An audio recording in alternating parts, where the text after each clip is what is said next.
Hey guys, welcome back to my channel Binsal biology. हमें जैसा कि पता है कि हमारा CSIR नेट का एग्जाम पोस्टपोन हो चुका है। इनफैक्ट CSIR नेट का एग्जाम क्या, जितने भी एग्जाम्स है सारे के सारे पोस्टपोन हो चुके हैं और उन सभी का ही रीजन है ये जो टफ टाइम हमारे साथ फिलहाल चल रहा है। अब यहाँ पर बात ये आती है कि CSIR नेट का एग्जाम तो पोस्टपोन हो गया है, लेकिन उसके बाद अब हम क्या करें। हमें ये नहीं पता है कि कब CSIR नेट का एग्जाम होने वाला है, because we don't know what will be the situation in next 2 months और 3 months। हमारे पास एक ट्वीट आ चुका है कि ये जुलाई में हो जाएगा, लेकिन we can see that obviously हम कोविड की सिचुएशन को प्रेडिक्ट नहीं कर सकते, कोई नहीं प्रेडिक्ट कर सकता। सो अभी हम ये मान के चल सकते हैं कि ठीक है जुलाई में एग्जामिनेशन है, वो भी हम मान के चल रहे हैं, और जो कि बहुत मुश्किल होता है हमारे ब्रेन को समझाना कि यार जुलाई में पेपर है जब तक हमारे सामने डेट नहीं होती है।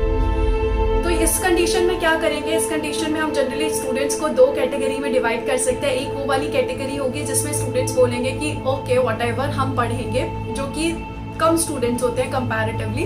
दूसरी कैटेगरी होगी जिसमें स्टूडेंट्स बोलेंगे, यार सोचेंगे कि चलो आज ठीक है आज पढ़ते हैं, लेकिन फिर वही थोड़ा सा टाइम पास वगैरह होगा, थोड़ा सा हम पढ़ेंगे, at the end of the day हम पूरा मतलब डीमोटिवेट हो जाएंगे, यार आज तो पढ़ाई नहीं की, कल पढ़ेंगे, और फिर वो कल फिर से वही साइकिल दोहराई जाएगी।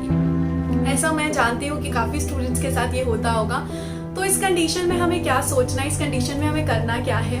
देखिए, अगर हम जब भी पेपर के लिए प्रिपेयर कर रहे हैं ना, सबसे पहले हमारा ये जो ब्रेन है ना, इसको हमें मेंटेन करना पड़ता है, इसको हमें काबू में करना पड़ता है। इसमें आप ये सोच सकते हैं कि जब हमारा रिजल्ट आएगा CSIR नेट का, ऑब्वियसली पेपर तो होना है, हर एक पेपर होना है, इतने सारे पेपर्स होल्ड पे हैं, UPSC होल्ड पे है, MSc एंट्रेंस के कितने सारे एग्जामिनेशन होल्ड पे, CSIR नेट होल्ड पे, सारे पेपर्स होल्ड पे, तो पेपर तो ऑब्वियसली होगा और उसका रिजल्ट भी आएगा।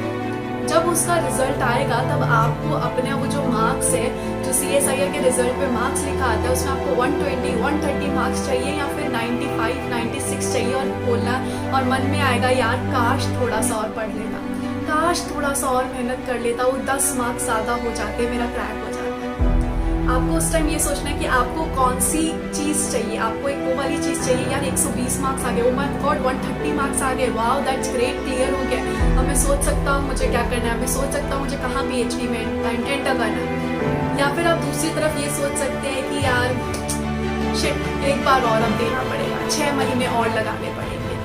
यही वाली कंडीशन अब आपके पास 2 है। ये थॉट में जब आप ये थॉट को प्रोसेस करेंगे ना, तब आपके पास एक तो बहुत अच्छी फीलिंग आएगी जिसमें आप बहुत खुश होंगे, आप अपने पेरेंट्स को प्राउड कर रहे होंगे, और दूसरी तरफ वो जो वाली दुख होगा ना, वो दुख इसलिए नहीं होगा क्योंकि आपने क्रैक नहीं कर पाया, वो दुख आपको इसके लिए भी होगा कि आपने वो जो इतनी मेहनत करनी थी ना वो आपने नहीं की। अगर मेहनत करके भी नहीं हो पाया, दैट्स अ डिफरेंट स्टोरी, उसमें भी दुख होता है लेकिन उसमें रिग्रेट नहीं होता। ये वाला जो है ना, अगर आपने पढ़ा ही नहीं, जिसकी वजह से उतना नहीं पढ़ा जिसकी वजह से आपका सिर्फ 96 पे रह गया, वो वाला जो रिग्रेट होता है वो कुछ अलग ही रिग्रेट है। तो इसलिए अगर आप जब भी प्रिपेयर कर रहे हैं ना, अब आप अगर आप सोच रहे हैं प्रिपेयर करने की, तो ये वाला दिमाग में ज़रूर थॉट लाइएगा कि अगर मेरा सिलेक्शन हुआ तो मुझे क्या लगेगा, और अगर मेरा सिलेक्शन नहीं हुआ तो मेरे को कैसी फीलिंग आएगी। उसके हिसाब से आप अपनी पढ़ाई को लगाइए, आप अपने हिसाब को पढ़िए, क्योंकि देखिए एक दिन जब एग्जाम होगा उस दिन आपको जाके टिक लगा के आना है। उस दिन ये जो आपके महीने थे इसमें आपने क्या किया उसके ऊपर सब डिपेंड करेगा। आप ये समझ सकते हैं कि आपको 1-1.5 महीना जो भी गोल्डन पीरियड मिला है उसको आप अच्छे से यूज कर सकते हैं। काफी स्टूडेंट्स ने डेफिनेटली यूज करना शुरू भी कर दिया था, आप भी शुरू कर दीजिए।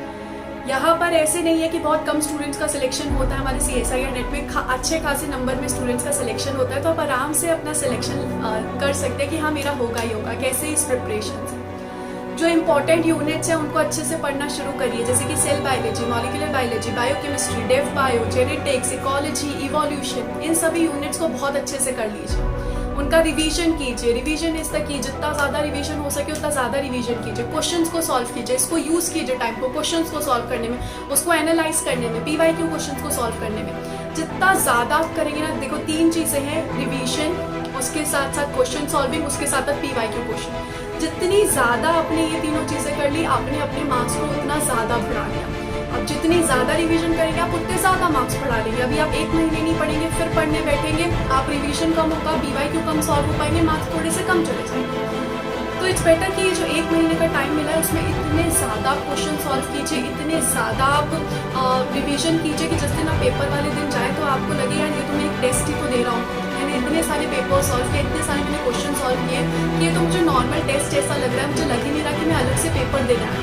आपको ऐसा लगना चाहिए कि से अपनी जैसे कोई सी कोचिंग में टेस्ट देता हूँ वैसे टेस्ट दे रहा हूँ, ऐसा लगना चाहिए। इतना रिवीजन कर लीजिए कि आपको उस दिन ऐसा लगे कि यार हो गया, बस कोई मुझे रोक ही नहीं सकता है सिलेक्शन से। तो ये जो महीना मिला है ना आपको 1 मंथ, इसको बहुत अच्छे से यूज़ कीजिए। अपना टाइम टेबल अच्छे से बनाइए। अभी आप घर पे ही होंगे, ज़्यादा बर्डन भी नहीं होगा, अच्छे से आप इसको यूज़ कर सकते हैं। इंपॉर्टेंट यूनिट स्क्रिप्ट से जाइए, PYQ सॉल्व कीजिए और MCQ क्वेश्चन सॉल्व कीजिए। सिर्फ यही 3 चीज़ें हैं जो कि आपको और एक ऐसे जन को जिसका सिलेक्शन हो रहा है उसको डिफरेंट करती है, या फिर जिसका सिलेक्शन हो रहा है और जिसका सिलेक्शन नहीं हो रहा है उसमें डिफरेंस लाएगी कि आपने ये तीनों चीज़ें कितनी अच्छे से पढ़ी। ऑब्वियसली सबसे पहले आपको ये करना है कि आपको अपना जितना भी आपने